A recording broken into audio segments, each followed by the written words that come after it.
Hello student, स्वागत है हमारे चैनल पर। आज हम आपके लिए लेकर आए हैं प्रवाह हिंदी कार्य पुस्तिका कक्षा 6 और 7 के लिए, जिसमें आज हम करने वाले हैं कार्यपत्रक नंबर 86 से लेकर के 90 तक के, यानी कि कुल मिलाकर के हम 5 कार्यपत्रक हल करेंगे। कार्यपत्रक नंबर 86, 87, 88, 89 और 90। कार्यपत्रक 86 में दक्षता दे रखी है विज्ञापन को समझकर निष्कर्ष निकाल पाने की। नीचे दिए गए विज्ञापन को पढ़ें और दिए गए प्रश्नों के उत्तर दें। तो यहाँ पर देखिए, इस विज्ञापन में क्या क्या चीज़ दे रखी है। तारीख दे रखी है 15/12/23। 3 सबसे बड़े इनाम। प्रथम पुरस्कार 3000, द्वितीय पुरस्कार 2000 रुपये, तृतीय पुरस्कार 1500 रुपये, सॉरी, ठीक है। पहली से 5वीं कक्षा के विद्यार्थियों के लिए चित्रकला प्रतियोगिता है। सोमवार को 9 से 12 का समय दे रखा है और स्थान दे रखा है सवाई मानसिंह इंडोर स्टेडियम, जनपद जयपुर, राजस्थान 30-20-05, ठीक है। तो इस तरह से इसमें कुछ सूचनाएं दी हैं। अब नीचे हम प्रश्नों को पढ़ते हैं। यह प्रतियोगिता किस कार्यक्रम के लिए? तो हमने देखा ये चित्रकला प्रतियोगिता के लिए है। ये प्रतियोगिता चित्रकला प्रतियोगिता के लिए है। यह कार्यक्रम किस स्थान पर आयोजित हो रहा है? तो स्थान का नाम यहाँ दे रखा है सवाई मानसिंह इंडोर स्टेडियम, जनपद जयपुर, राजस्थान 30-20-05।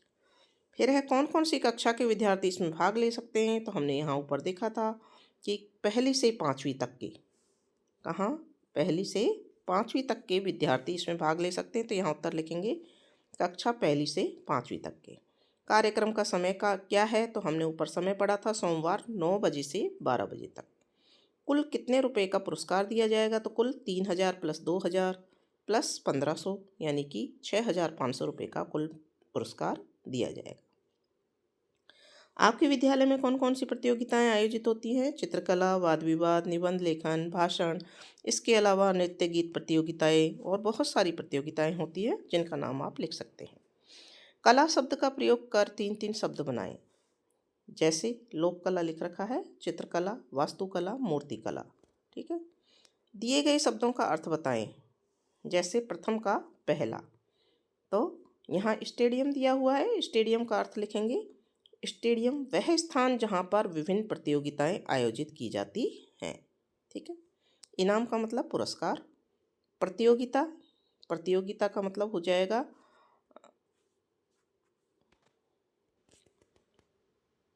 तो यहाँ पर हम लिख देंगे प्रतिद्वंदिता या फिर होड़, किसी भी चीज़ की आगे बढ़ने की होड़, ठीक है। इसके बाद में आप कार्यपत्रक नंबर 87, जिसमें दक्षता है गद्यांश या पद्यांश को पढ़कर समझ के साथ उत्तर दे पाने की। निम्नलिखित कहानी को पढ़कर नीचे दिए गए प्रश्नों के उत्तर लिखिए। तो पहले हम कहानी को पढ़ लेते हैं। हरे भरे पहाड़ पर बकरियां चरने जाती तो दूसरे तीसरे रोज एक न एक बकरी कम हो जाती। भेड़िए की इस धूर्तता से तंग आकर चरवाहे ने वहां बकरियां चराना बंद कर दिया और बकरियों ने भी मौत से बचने के लिए बाड़े में कैद रहकर जुगाली करते रहना ही श्रेष्ठ समझा। लेकिन जाने क्यों एक युवा नई बकरी को यह बंधन पसंद नहीं आया। अत्याचारियों से यूं कब तक प्राणों की रक्षा की जा सकेगी। वह पहाड़ से उतरकर किसी रोज बाड़े में कूद सकता है। शिकारी के भय से शुतुरमुर्ग रेत में गर्दन छुपा लेता है, तब क्या शिकारी उसे बख्श देता है? इन विचारों से ओतप्रोत वह हसरत भरी नज़रों से पर्वत की ओर देखती रहती। साथियों ने उसे आंखों आंखों में समझाने का प्रयत्न किया, लेकिन वह ऐसी मूर्खतापूर्ण विचारों को मन में नहीं लाए। भेड़िए के मुंह हमारा खून लग चुका है, वह अपनी आदत से कभी बाज नहीं आएगा। तो कहानी है बकरियों की जिनको भेड़िया खा जाता था। तो पहला प्रश्न है, चरवाहे ने बकरी चराना बंद किया, क्यों किया? भेड़िए के डर से। तो यहाँ पर हम टिक कर देंगे। बंधन पसंद नहीं आया, किसको? बकरी को, ठीक है ना। फिर प्रश्न नंबर 3 है, भेड़िए के डर से चरने नहीं जाने पर युवा बकरी क्या सोचने लगी? वह सोचने लगी क्या अत्याचारी से कब तक डर कर रहा जा सकता है। तो उसे ये बंधन पसंद नहीं आया। गडरिया बकरियों को चराने के लिए कहाँ ले जाता था? हरे भरे पहाड़ पर। इस गद्यांश में कौन कौन से जानवरों के नाम आए हैं? लिखिए। तो बकरी, भेड़िया और शुतुरमुर्ग। यदि आप बकरी के स्थान पर होते तो क्या करते? हम अन्य बकरियों के साथ चुपचाप रहते, ठीक है। अब है कार्यपत्रक नंबर 88। दक्षता है व्यवहारिक व्याकरण, संदर्भ के साथ वाक्य के लिए उचित शब्द दे पाना। निम्नलिखित गद्यांश को पढ़कर प्रश्नों के उत्तर लिखिए। विपत्तियां तथा प्रतिकूल परिस्थितियां प्राय सभी के जीवन में आती हैं, किंतु सदाचारी व्यक्ति इनसे कभी विचलित नहीं होता। उसमें असीम धैर्य एवं सहन शक्ति जैसे महान गुण होते हैं। परोपकार करना उसका स्वभाव होता है। लोग उस पर विश्वास करते हैं। सभा हो या समुदाय, सदाचार से युक्त व्यक्ति सर्वत्र पूजा जाता है। सदाचार सफलता का मार्ग है। अच्छे व्यवहार के कारण कठिन काम भी सहजता से बन जाते हैं। इसके द्वारा मनुष्य अपनी असीम शक्ति को प्रकट कर सकता है। वह अपने महान कार्यों से महापुरुष कहलाता है। ऐसे ही महापुरुष हमारे आदर्श होते हैं। उनका सद्व्यवहार अनुकरणीय होता है। हमें परस्पर सद्व्यवहार करना चाहिए। प्रश्न नंबर 1 है, सदाचारी व्यक्ति का स्वभाव होता है। तो यहाँ उत्तर है परोपकार करना। मनुष्य अपनी असीम शक्ति को प्रकट कर सकता है सदाचार से। यहाँ टिक कर देंगे। सदाचारी व्यक्ति में कौन कौन से गुण होते हैं? तो यहाँ उत्तर है असीम धैर्य तथा सहन शक्ति जैसे महान गुण। सदाचारी व्यक्ति में कौन कौन से गुण होने चाहिए? असीम धैर्य तथा सहन शक्ति जैसे महान गुण। प्रश्न नंबर 4 है, उपयुक्त गद्यांश को ध्यानपूर्वक पढ़िए। इस गद्यांश में से निम्नलिखित भावार्थ को व्यक्त करने के लिए आने वाले एक शब्द का चुनाव कीजिए। अच्छा व्यवहार, सद्व्यवहार। अच्छा आचरण या व्यवहार करने वाला, सदाचारी। जो व्यवहार या आदत दूसरों से ग्रहण करने योग्य हो, अनुकरणीय। दूसरों की मदद करना या भला करना, परोपकार। किसी समस्या या दुख को झेलने या सहन करने की क्षमता, सहन शक्ति। ठीक है ना। तो ये एक शब्द के अंदर हमको लिखना था, जो लिख दिए। अब है प्रश्न नंबर 5। निम्नलिखित शब्दों के लिए एक वाक्य लिखिए। असीम, भगवान की अपने भक्तों पर असीम कृपा रहती है। समुदाय, सिख समुदाय गुरु ग्रंथ साहिब को पवित्र ग्रंथ मानता है। मुकाबला, महाराणा प्रताप ने वीरता के साथ मुस्लिम सेना से मुकाबला किया। सामर्थ्यवान, रमेश सुरेश से अधिक सामर्थ्यवान है। ठीक है। प्रश्न नंबर 6 है, गद्यांश में वर्णित गुणों वाले किन्हीं दो व्यक्तियों के नाम लिखिए जिन्हें आप जानते हैं। तो महात्मा गांधी और श्री राम भगवान। ठीक है।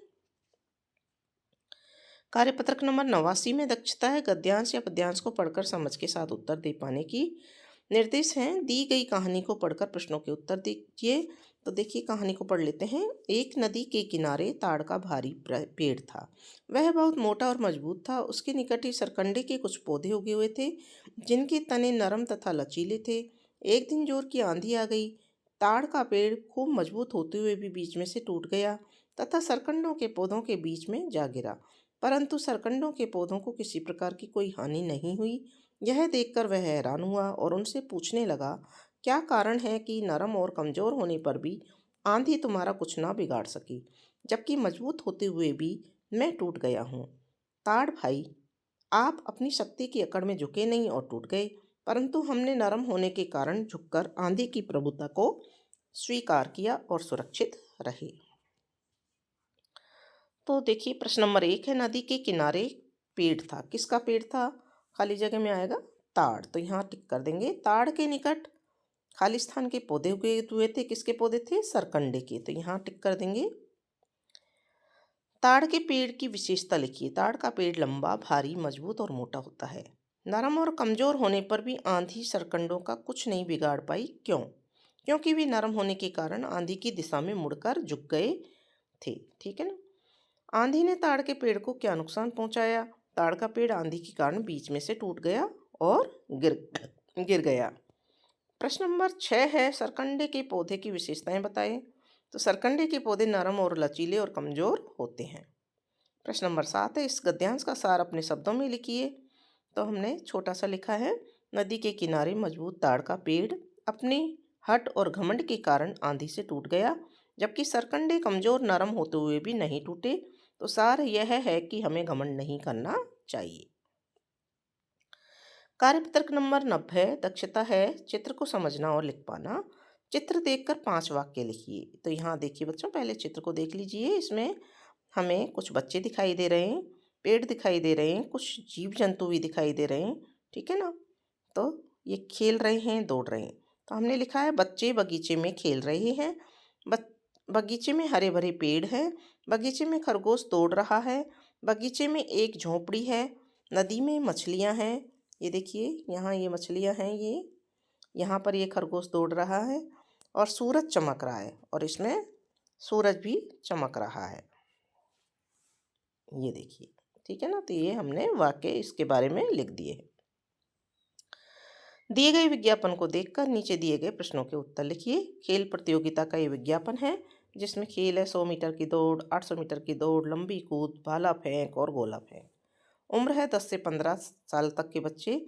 बुधवार से शनिवार तक 16-10-23 से 19-10-24 तक।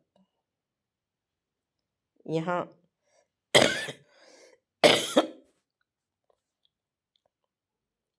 यहाँ देखिए, यहाँ 2023 लिखा हुआ है, यहाँ 24 लिखा हुआ है, तो यहाँ या तो दोनों जगह 24 आएगा या दोनों जगह 23 आएगा। ठीक है।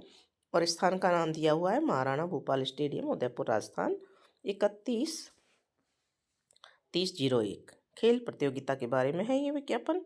ऊपर दिया गया विज्ञापन किस पर आधारित है? तो खेल प्रतियोगिता पर आधारित है। ठीक है। यह कब आयोजित होगा? बुधवार 16-10-23 से शनिवार 19-10-24 तक। तो यहाँ 24 की जगह हम 23 ही लिख सकते हैं, या फिर यहाँ 23 की जगह हम 24 लिख सकते हैं। ठीक है, हमने इसमें दिए अनुसार लिख दिया है, तो ये भी सही है। किस उम्र के बच्चे इसमें भाग ले सकते हैं? 10 वर्ष से 15 वर्ष के बच्चे, यहाँ दे रखा है ये। यह प्रतियोगिता किस राज्य में आयोजित हो रही है? राजस्थान राज्य में। ठीक है, क्योंकि यहाँ देखो ये नाम दिया हुआ है। और इसी के साथ में आपका ये कार्यपत्रक 90 भी कंप्लीट हो जाता है। तो मिलेंगे अगले कार्यपत्रक के साथ में अगले वीडियो में। तब तक आप हमारे चैनल को सब्सक्राइब कीजिए, शेयर कीजिए और वीडियो को लाइक कीजिए और कमेंट बॉक्स में एक प्यारा सा कमेंट ज़रूर लिख दीजिए।